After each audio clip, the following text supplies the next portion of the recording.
प्रधानमंत्री नरेंद्र मोदी जी के नेतृत्व की तीसरी बार की सरकार की ये टेक्निकली दूसरी बजट है, लेकिन एक प्रकार से सरकार की फिलोसफी को एक होलिस्टिक तरीके से पहली बार आज आदरणीय वित्त मंत्री जी ने देश के सामने रखा है।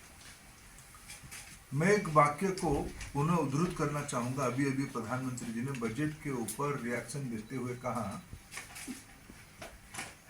This budget is a force multiplier पर 140 करोड़ लोगों के लिए ये उद्दिष्ट है। ये उनको टारगेट में रखते हुए मैं जब शिक्षा विभाग को देखता हूं, आज देश की आबादी की लगभग 50% यानी जीरो से जन्म से लेके 25 साल की उम्र तक देश की आबादी में 47% इसी आयु वर्ग के हैं। ये बजट 21st सेंचुरी की जो रिक्वायरमेंट है,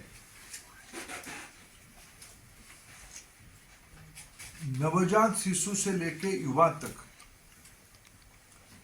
जिनकी नेतृत्व में विकसित भारत होने वाला है, लक्ष्य विकसित भारत है, और ना केवल 47 टारगेट है, तब तक देश हमारी विकसित हो ही जाएगा। लेकिन मैं व्यक्तिगत रूप में आज बहुत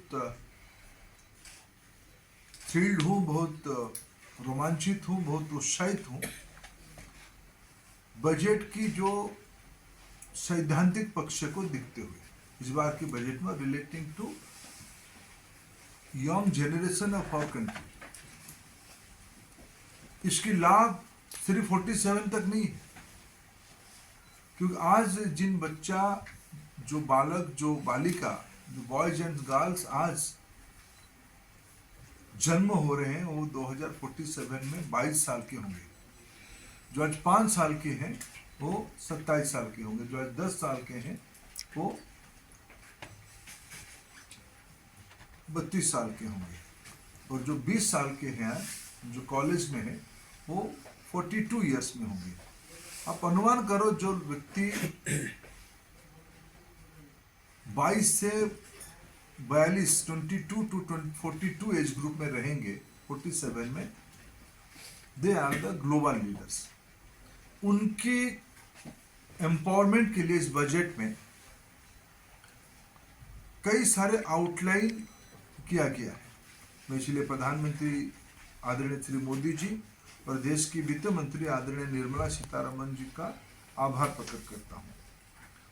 quality school education, skilling, nurturing innovation, entrepreneurship and research, these are the broad indicator of this budget. भारतीय ज्ञान परंपरा को आगे ले जाने के लिए इस बजट में कई कल्पना किया गया है। मैं अगर स्पेसिफिक उस कोहर्ट की कुछ बेनिफिट के बारे में आपके सामने कहूँ, उनके बारे में बजट में उल्लेख किया गया है। जो एग्जिस्टिंग स्कीम सब है हमारे दोनों डिपार्टमेंट की, school education and higher education की, जो सेंट्रल स्पॉन्सर स्कीम्स है, सेंट्रल स्कीम्स हैं, ये प्रोग्राम तो चलेगा ही, लेकिन एबव ऑल आज राष्ट्रीय शिक्षा नीति के तहत जो हमारी फाउंडेशनल कोहर्ट है, बाल बाटिका हम लोगों ने शुरू किया है। उस आयु ग्रुप में, इस एज ग्रुप में न्यूट्रिशन और कुछ टीचिंग लर्निंग मटेरियल की इन्वॉल्वमेंट हो, ये उसकी एक स्ट्रैटेजी है। सक्षम आंगनबाड़ी पोषण 2.0 उसकी एक पहला फाउंडेशन स्टोन है। इसकी ब्रैकेट में 8 करोड़ बच्चे रहते हैं और 1 करोड़ प्रेग्नेंट मदर रहते हैं। ये इम्प्लीमेंट WCD डिपार्टमेंट करने वाला है, लेकिन मैं इसको एक एजुकेशन फैमिली की पार्ट मानता हूँ, न्यू जनरेशनल डिपार्टमेंट मानता हूँ। न्यू जनरेशन की देखभाल करने वाला डिपार्टमेंट मानता हूँ। मैं इसीलिए इसे शुरू कर रहा हूँ। सक्षम आंगनबाड़ी तथा पोषण 2.0 में इस बजट में आउटलाइन किया गया है। देश में पिछले 10 साल में अटल टिंकरिंग लैब की एक सक्सेसफुल पायलट इम्प्लीमेंटेशन हो गया।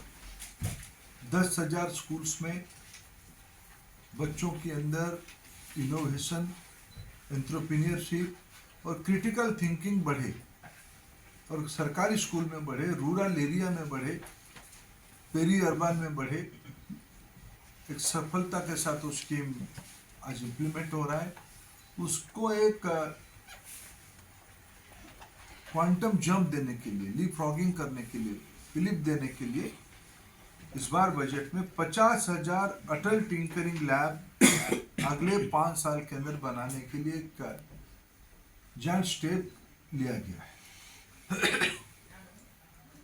मित्रों, अभी जो असर की रिपोर्ट आई है उसमें एक इंडिकेशन ये है,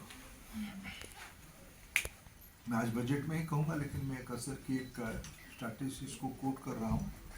66% रूरल स्टूडेंट्स स्मार्टफोन से जुड़े हुए हैं। स्मार्टफोन यानी इंटरनेट से जुड़े हुए हैं। मैं ये मान सकता हूँ आज देश में 60-65%, 70% शहर को अगर हम मिला ले 70% बच्चे एक प्रकार से स्मार्टफोन और इंटरनेट से जुड़ चुके हैं। अनुमान सरकार इसकी सैचुरेशन करने के लिए और क्वालिटी एजुकेशन के लिए देश की सभी सेकेंडरी स्कूल्स में जहाँ 9 to 12 बच्चे पढ़ेंगे, ब्रॉडबैंड कनेक्टिविटी की इस बजट में एक आउटलाइन दिया गया है। उसके लिए वित्तीय प्रोविजन किया जाएगा। प्रधानमंत्री मोदी जी दायित्व में आए तब देश में 65,000 IIT स्टूडेंट्स होते थे। 16 IIT तब तक बन चुके थे। अभी IITs की संख्या 23 है और 1,35,000 अभी स्टूडेंट्स हैं। जब हम देश में इनोवेशन और R&D की महत्व देते हैं तो हमारी IITs और IISc हमारी इसकी मूल आधार स्तंभ है।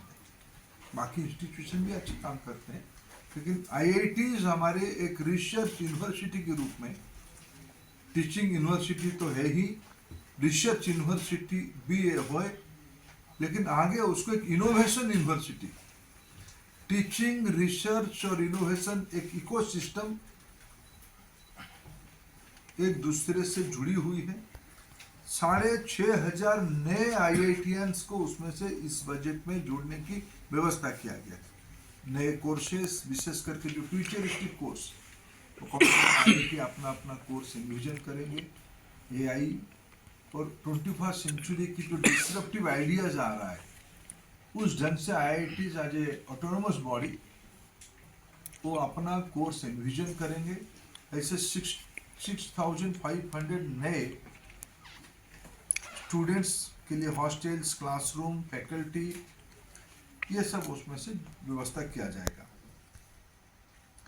मित्रों, पिछले बजट में AI in agriculture, AI in health care, AI in sustainable cities, Bhopal IITs के नेतृत्व में AI in agriculture, Delhi IIT और दिल्ली एम्स के नेतृत्व में AI इन हेल्थ केयर और कानपुर IIT के नेतृत्व में AI इन सस्टेनेबल सिटीज, ये हब करके काम कर रहे हैं। उनकी तीनों को मैं अगर उनकी स्पोक्स को इकट्ठा मिलाऊं, लगभग 25 इंस्टीट्यूशंस उनके साथ भी जुड़े हैं। ऐसे एक्सीलेंस के लिए इस बार बजट में 500 करोड़ रुपया की व्यवस्था किया गया है। बजट में PMRF शुरू किया गया, उसकी फर्स्ट फेज बड़े सफलता के साथ पूरा हुआ है। इसकी एक भरपूर प्रयोग किया, 100 से ज्यादा प्राइमर इस बीच में बन गया है। सभी राज्यों के अंदर एक से ज़्यादा स्थानीय भाषाओं की प्राइमर भी बन चुकी है। आदिवासियों की भाषा में भी प्राइमर बनी है, क्योंकि देश की बहुत इलाका में जो स्थानीय भाषा बोली जाती है उसकी उस राज्य की पाठ्यक्रम में रहने वाले भाषा से ब्रिज करने के लिए प्राइमर की कल्पना की गई है। ऐसे ही हायर एजुकेशन में आपको जानकारी है, आज इंजीनियरिंग पढ़ाई मातृभाषा में हो रही है, मेडिकल पढ़ाई मातृभाषा में हो रही है, लीगल पढ़ाई मातृभाषा में होना शुरू हुआ है। स्टूडेंट्स की मौलिक समझ के लिए, क्रिटिकल अंडरस्टैंडिंग के लिए मातृभाषा एक प्रमुख सहारा है। मातृभाषा ही सहारा है, प्रमुख एवं मातृभाषा ही सहारा है। इसीलिए इस बार बजट में भारतीय भाषा पुस्तक योजना, इस प्रकार की एक महत्वपूर्ण योजना शुरू की गई। 1000 नए मेडिकल सीट्स इस बजट में अनाउंस किया गया। 5 साल के 75,000 मेडिकल सीट्स बढ़ाने के लिए बात हुई थी, लेकिन इस बजट में इसी वित्त वर्ष में 10,000 मेडिकल नया सीट्स खोलने के लिए तय किया गया है। भारत को एक स्किल हब बनाने के लिए हम सभी की प्रतिबद्धता है। National centre of excellence for skilling, इसे 5 सेंटर ऑफ एक्सीलेंस देश की विभिन्न जगह पे वैश्विक स्तर पे अनुबंधित करते हुए ग्लोबल पार्टनर्स के साथ उस प्रकार की विश्व की आवश्यकता की स्किल सेट्स को उसमें व्यवस्था करते हुए स्किल की अनेकों कार्यक्रम दिया जाएगा। Make for India, make for the world, ये उस योजना की मोटो रहेगी।